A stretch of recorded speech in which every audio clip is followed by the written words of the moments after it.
नमस्ते प्यारे साथियों। आज हम कार्यपत्रक 104 हल करेंगे, जिसकी दक्षता पूर्णांकों का योग एवं व्यकलन की समझ विकसित करना होगा। तो चलिए देखते हैं इसका पहला प्रश्न, रिक्त स्थानों की पूर्ति कीजिए। दूसरा प्रश्न आपसे बोल रहा है प्लस का 6, ये मैंने लिख दिया प्लस का 6 साथियों, और फिर दिया हुआ प्लस और ब्रैकेट में -4 है, ब्रैकेट में -4 है। तो 6 का तो 6 साथियों, प्लस माइनस हो जाएगा आपके माइनस, क्योंकि बार प्लस है तो कोष्टक के अंदर कोई चिन्ह परिवर्तन नहीं होगा। और ये 4 का 4, तो 6 में से 4 जाएंगे तो पीछे 2 बचेंगे, तो यहाँ आ जाएगा आपके 6, और 6 में से 4 चले गए तो पीछे बचे 2 साथियों। तो अब देखते हैं अगला प्रश्न। अगला प्रश्न हमें बोल रहा है इस बार माइनस के 8 लेने हैं साथियों। तो ये ले लिए हमने माइनस के 8, और ब्रैकेट है, फिर प्लस है, फिर माइनस का 2 है, और फिर प्लस, और ब्रैकेट में हमें दिया हुआ है प्लस का 10 साथियों। तो यहाँ देखिए -8 का तो -8, प्लस माइनस हो जाएगा आपके वापस माइनस, और 2 का 2, प्लस प्लस रहेगा वापस प्लस ही, और 10 का 10, माइनस के 2 और माइनस के 8 है वो माइनस के 10 हो जाएंगे। या यूं देखिए इस प्लस में -2 जोड़ता हूँ, प्लस 10 में -2 जोड़ता हूँ तो प्लस के 8 बच जाएंगे, और फिर आगे है माइनस का 8, तो प्लस के 8 में से जब माइनस के 8 निकालोगे तो 0 बचेगा। तो इसमें जो आंसर है वो आपके आएगा 0 साथियों। तो चलिए अब देखते हैं चौथा प्रश्न साथियों। चौथा प्रश्न हमें बोल रहा है प्लस का 17, तो ये हमने लिख दिया प्लस का 17, और फिर प्लस माइनस माइनस माइनस के 3, और फिर प्लस माइनस माइनस माइनस के 2 साथियों। तो ये हमने कर दिया माइनस का 2। अब देखो 17 में से जब 3 जाएंगे तो पीछे 14 बचेंगे 14, और उसमें से जब आप पीछे वाला 2 घटाओगे अंत में बचेंगे अपने 12, जो कि इसका सही आंसर है। तो यहाँ पर आप भर देंगे 12 साथियों। चलिए अब देखते हैं अगला प्रश्न। दूसरा प्रश्न, निम्नलिखित का आपको योगफल ज्ञात करना है। तो आपको योगफल ज्ञात करना है पहले में 152, फिर प्लस और माइनस का है 216 साथियों। ये मैंने लिख दिया माइनस का 216। तो आप जानते हो कि प्लस माइनस ये माइनस ही होगा, तो 152 तो है प्लस का और 216 है माइनस का।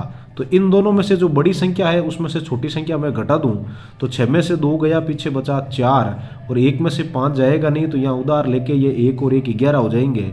11 में से 5 चला गया, पीछे बचा 6, और उधार देने के बाद यहाँ 1 बचा था, तो 1 में से 1 चला गया 0।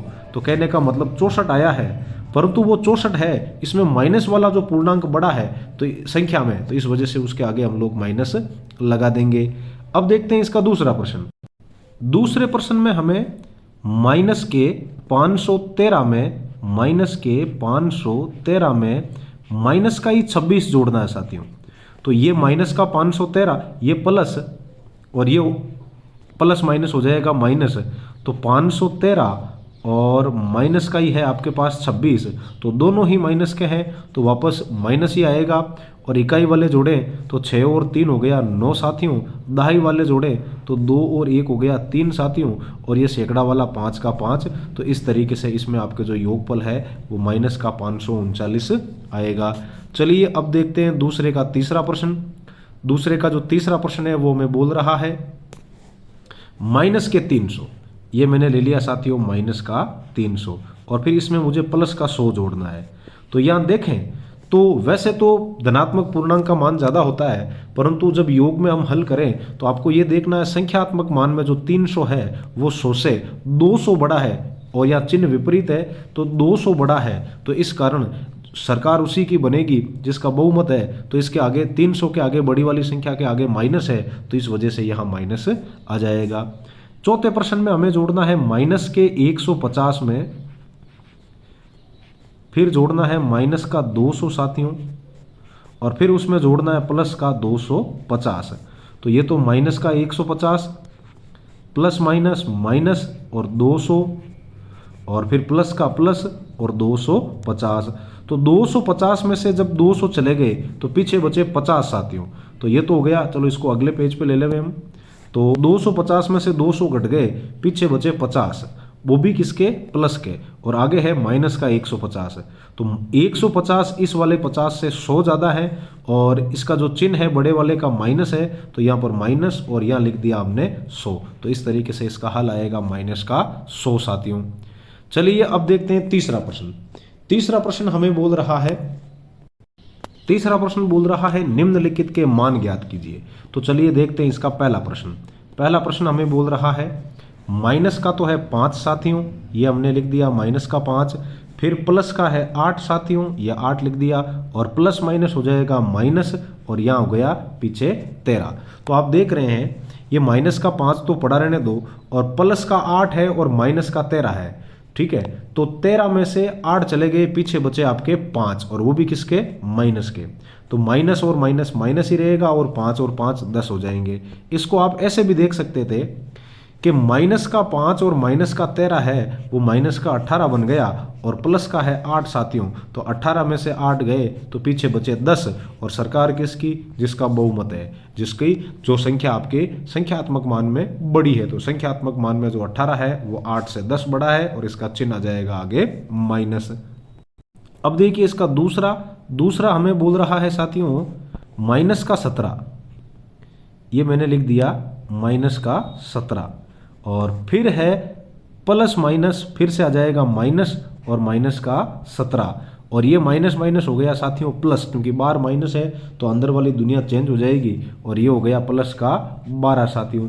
तो इस तरीके से आप देख पा रहे हैं ये माइनस 17 और माइनस 17 माइनस के 34 हो गए, या इस तरीके से देख लीजिए ये माइनस, चलो इसी तरीके से देख लेते हैं, माइनस 34 और प्लस 12 का प्लस 12। तो यहाँ 34 है वो इस वाले 12 से 22 बड़ा है साथियों, और 34 के आगे चिन्ह किसका है, माइनस का, तो इस वजह से यह माइनस आ जाएंगे। अदरवाइज आप इसको ऐसे भी हल कर सकते थे कि ये 12 है और ये 17 है, तो 17 12 से 5 बड़ा है, तो ये माइनस 17 पड़ा है आगे, और ये 17 है वो 12 से 5 बड़ा है, और बड़े वाले के आगे चिन्ह माइनस का है, तो यह माइनस आएगा। तो 17 और ये 5 हो गए आपके 22, और आगे दोनों के चिन्ह माइनस है, तो इस वजह से ये हो गया माइनस।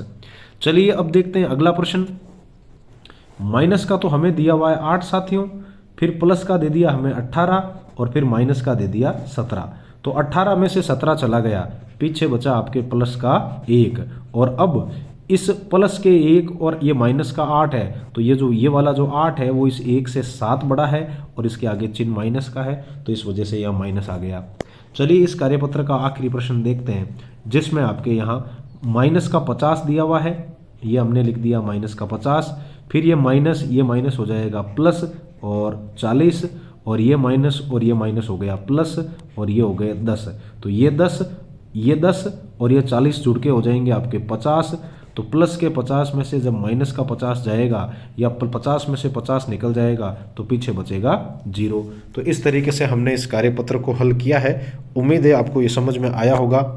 चलिए देखते हैं इसको भरना कैसे है। तो पहले मैं आपके यहाँ इसमें 2 उत्तर सही था, इसमें 0 है, इसमें 12 है, इसमें माइनस का 64 है, इसमें माइनस के आपके 539 हैं। ये यहाँ पर किया हुआ नहीं है, तो इसका मैं बता दूं जो आंसर है वो आपके माइनस का 200 आएगा साथियों। तो यहाँ आप भर लीजिएगा, ये हो गया माइनस का 200, और इसमें माइनस का 100 सही है, -10 -22 -7 और 0 बिल्कुल सही है। उम्मीद है आपको ये समझ में आया होगा। फिर मिलेंगे अगले कार्यपत्रक में, तब तक के लिए जय हिंद, राम राम साथियों।